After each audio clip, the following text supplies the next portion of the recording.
कौसल्या सुप्रजा रामपूर्वा सन्ध्या प्रवर्तते। उत्तिष्ठ नरशार्दूल कर्तव्यं दैवमालिकम्। कौसल्या सुप्रजा रामपूर्वा सन्ध्या प्रवर्तते।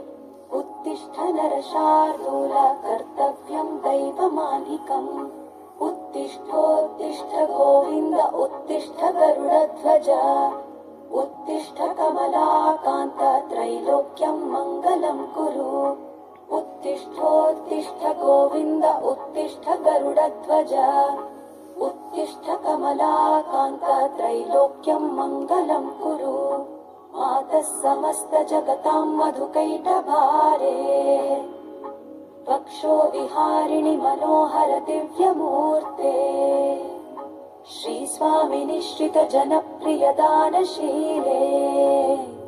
श्रीवेङ्कटेश दयिते तव सुप्रभातम्। मातः समस्त जगतां मधुकैटभारे। वक्षो विहारिणि मनोहर दिव्यमूर्ते। श्रीस्वामि निश्चित जनप्रिय दानशीले। श्रीवेङ्कटेश दयिते तव सुप्रभातम्। तव सुप्रभातमरविन्दलोचने।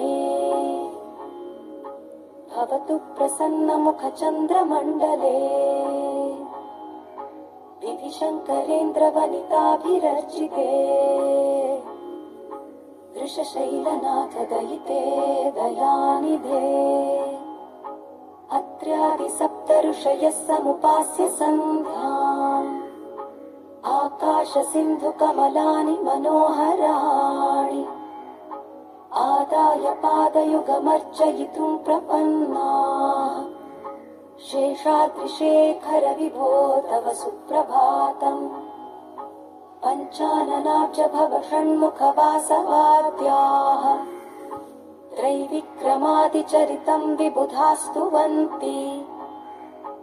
भाषापतिः पठति वासरशुद्धिमारात्। शेषाद्रिशेखर विभो तव सुप्रभातम्।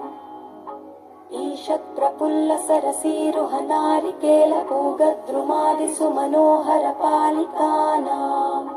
आवाति मन्दमनिलः सह दिव्यगन्धैः।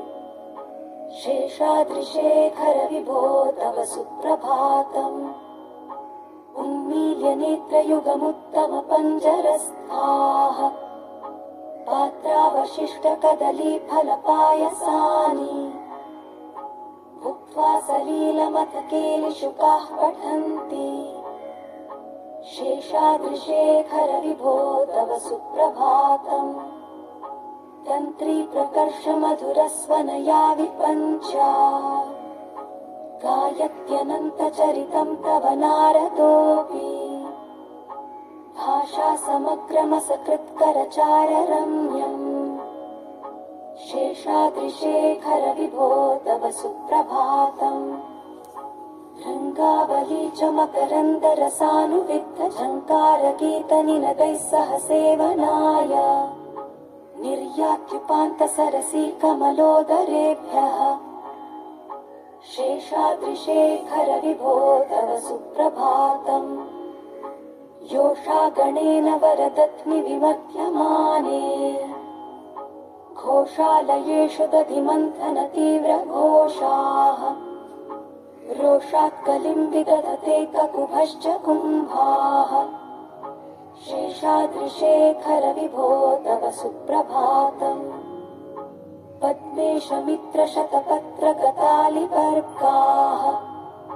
हर्तुं श्रियं कुवलयस्य निजाङ्गलक्ष्म्या। भेरीनिनादमिव बिभ्रति तीव्रनादम्। शेषाद्रिशेखर विभो तव सुप्रभातम्। श्रीमन्नभीष्टवरदाखिललोकबन्धो। श्री श्रीनिवास जगदेकदयैकसिन्धो। श्रीदेवतागृहभुजान्तर दिव्यमूर्ते। श्रीवेङ्कटाचलपते तव सुप्रभातम्।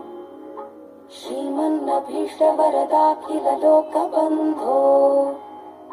श्री श्रीनिवास जगदेकदयैकसिन्धो श्रीदेवतागृहभुजान्तर दिव्यमूर्ते श्रीवेङ्कटाचलपते तव सुप्रभातम्।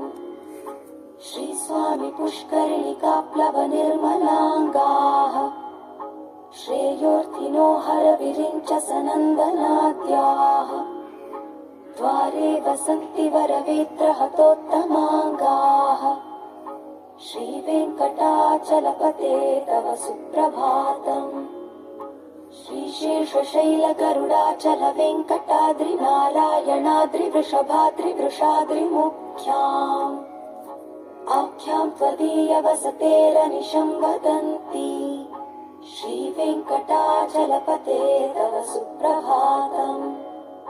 सेवापरा शिवसुरेश कृशानुधर्मरक्षोऽम्बुनाथ पवमानधनादिनाथाः बद्धाञ्जलिप्रविलसन्निजशीर्षदेशाः श्रीवेङ्कटाचलपते तव सुप्रभातम्। धाटीषु ते विहगराज मृगाधिराज नागाधिराज गजराज हयाधिराजाः स्वस्वाधिकारमहिमाधिकमर्थयन्ते श्रीवेङ्कटाचलपते तव सुप्रभातम्। सूर्येन्दुभौमबुधवाक्पतिकाव्यसौरिस्वर्भानुकेतुदिविषत्परिषत्प्रधानाः त्वद्दासदासचरमावधिदासदासाः श्रीवेङ्कटाचलपते तव सुप्रभातम्। त्वत्पादधूलिभरितस्फुरितोत्तमाङ्गाः स्वर्गापवर्गनिरपेक्ष निजान्तरङ्गाः कल्पागमाकलनयाकुलतां लभन्ते श्रीवेङ्कटाचलपते तव सुप्रभातम्। त्वद्गोपुराग्रशिखराणि निरीक्षमाणाः स्वर्गापवर्गपदवीं परमां श्रयन्तः मर्त्या मनुष्यभुवने मतिमाश्रयन्ते श्रीवेङ्कटाचलपते तव सुप्रभातम्।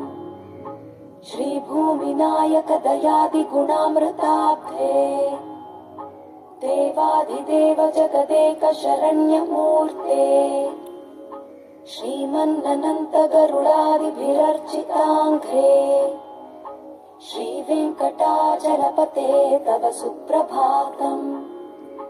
श्रीपद्मनाभ पुरुषोत्तम वासुदेव वैकुण्ठमाधव जनार्दन चक्रपाणे श्रीवत्सचिह्न शरणागत पारिजात श्रीवेङ्कटाचलपते तव सुप्रभातम्।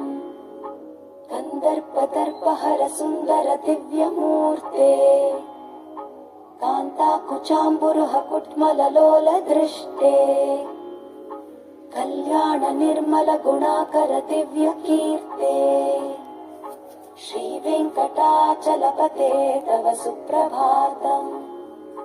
मीनाकृते कमठकोल नृसिंहवर्णिम् स्वामिं परश्वथ तपोधन रामचन्द्र शेषांश राम यदुनन्दन कल्किरूप श्रीवेङ्कटाचलपते तव सुप्रभातम्। एलालवङ्ग घनसार सुगन्धितीर्थम् दिव्यं वियत्सरिति हेम घटेषु पूर्णम् धृत्वाद्यवैदिक शिखामणयः प्रहृष्टाः तिष्ठन्ति वेङ्कटपते तव सुप्रभातम्। भास्वानुदेति विकचानि सरोरुहाणि सम्पूरयन्ति निनदैः ककुभो विहङ्गाः श्रीवैष्णवाः सततमर्थितमङ्गलास्ते धामाश्रयन्ति तव वेङ्कट सुप्रभातम्। ब्रह्मादयः सुरवरः समहर्षयस्ते सन्तः सनन्दन मुखास्तव योगिवर्याः धामान्तिके तव हि मङ्गलवस्तु हस्ताः श्रीवेङ्कटाचलपते श्रीवेङ्कटाचलपते तव सुप्रभातम्। लक्ष्मीनिवास निरवध्य गुणैकसिन्धो संसारसागर समुत्तरणैकसेतो वेदान्तवेद्य निज वैभव भक्तभोग्य श्रीवेङ्कटाचलपते तव सुप्रभातम्। लक्ष्मीनिवास निरवध्य गुणैकसिन्धो संसारसागर समुत्तरणैकसेतो वेदान्तवेद्य निज वैभव भक्तभोग्य श्रीवेङ्कटाचलपते तव सुप्रभातम्। इत्थं वृषाचलपतेरिह सुप्रभातम्। ये मानवाः प्रतिदिनं पठितुं प्रवृत्ताः तेषां प्रभातसमये स्मृतिलिङ्गभाजाम् प्रज्ञां परार्थसुलभां परमां प्रसूते। इत्थं वृषाचलपतेरिह सुप्रभातम्।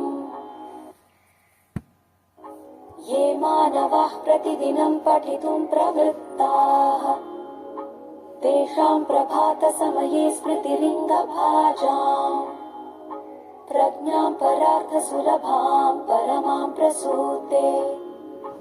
ॐ